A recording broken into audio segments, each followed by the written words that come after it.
Read, think, digest and make it an integral part of your life. पुस्तक परिचय चॅनलमध्ये आपल्या सर्वांचं स्वागत आहे. आज मी तुमच्याशी ज्या पुस्तकाबद्दल बोलणार आहे त्या पुस्तकाचं नाव आहे कर्मवीर भाऊराव पाटील, शोध आणि बोध. म्हणजे या पुस्तकाचे 2 भाग मी अगोदर प्रकाशित केलेले आहेत, ज्यामध्ये पहिल्या भागात प्रस्तावना आणि दुसऱ्या भागामध्ये अणुवंश असे 2 भाग मी प्रकाशित केलेले आहेत. आज तिसऱ्या भागामध्ये मी तुमच्याशी ज्या विषयावर बोलणार आहे ते आहे व्यक्तीच्या व्यक्तिमत्वावर परिणाम करणारा जर महत्त्वाचा घटक कुठला असेल तर तो आहे आजूबाजूची परिस्थिती. कुटुंब, आजूबाजूची परिस्थिती आणि शाळा या 3 गोष्टी व्यक्तिमत्वावर परिणाम करीत असतात. आता बाकीचे चरित्र आणि कर्मवीर भाऊराव पाटील यांचा शोध आणि बोध हे चरित्र यामध्ये फरक काय आहे तर बाकीच्या चरित्रांमध्ये कथन केलेलं असतं, असं झालं तसं झालं. पण या पुस्तकाचे जे लेखक आहेत डॉक्टर आर्य कुंभार यांचा अभ्यास भरपूर आहे. जे एक ते शिक्षण तज्ज्ञ आहेत, ते शिक्षणशास्त्र, समाजशास्त्र, मानसशास्त्र, त्यामुळं या सगळ्या शास्त्रांचा अभ्यास असल्यामुळं प्रत्येक ठिकाणी त्यांनी त्या शास्त्राच्या अँगलनी त्याविषयी माहिती या पुस्तकात लिहिलेली आहे आणि त्यामुळं आपल्याला चरित्र वाचत असताना कंटाळा येत नाही आणि कोणत्या घटकाचा कसा परिणाम झाला हे सुद्धा आपल्याला समजतं. तर आजच्या भागामध्ये कर्मवीर भाऊराव पाटलांच्या व्यक्तिमत्वावर आजूबाजूची परिस्थिती कशी परिणामकारक ठरली ते सांगितलेलं आहे. ज्यावेळी कर्मवीर भाऊराव पाटलांचा जन्म झाला त्यावेळी 2 प्रकारच्या गुलामगिरी होत्या. एक तर आपल्याला स्वातंत्र्य मिळालेलं नव्हतं आणि दुसरी गोष्ट समाजामध्ये जातीभेद जो आहे तो प्रचंड होता. उच्चवर्णीयांची सत्ता होती आणि खालच्या अस्पृश्य लोकांना कोणत्याच प्रकारचं स्वातंत्र्य नव्हतं, म्हणजे सामाजिक गुलामगिरी. जे असं वातावरण असल्यामुळं कर्मवीर भाऊराव पाटलांना मनामध्ये या लोकांसाठी आपण स्वतः काहीतरी कार्य करावं अशी इच्छा निर्माण झाली. कर्मवीर भाऊराव पाटलांची आजूबाजूची जर परिस्थिती बघितली तर लहानपणी त्यांचा मुक्काम आजोळी जास्त असायचा. कुंभोज हे त्यांचं आजोळ आहे आणि त्या ठिकाणी त्यांना एक गृहस्थ भेटले. त्यांचं नाव आहे सत्याप्पा भोसले.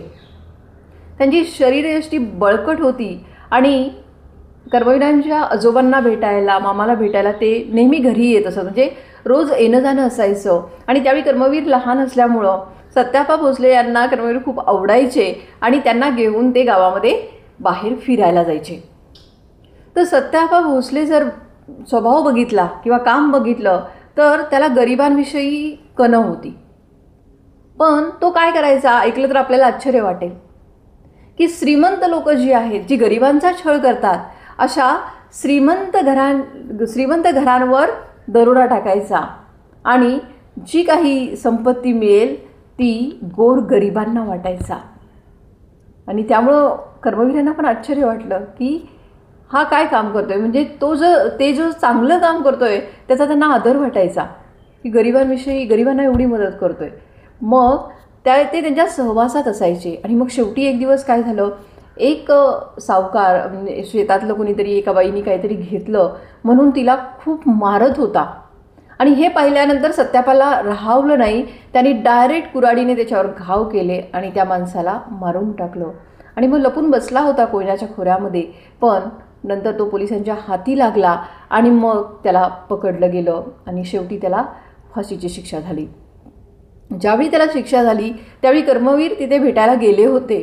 त्यावेळी सत्यापांनी कर्मवीरांना म्हटलं की तुमच्या पायातला एक जोडा मला द्या, तो माझ्या सदैव बरोबर राहील, असं म्हणून त्यांनी त्याचा जोडा एक मागितला. जे सत्याप्पा भोसले हे एक व्यक्तिमत्व आहे.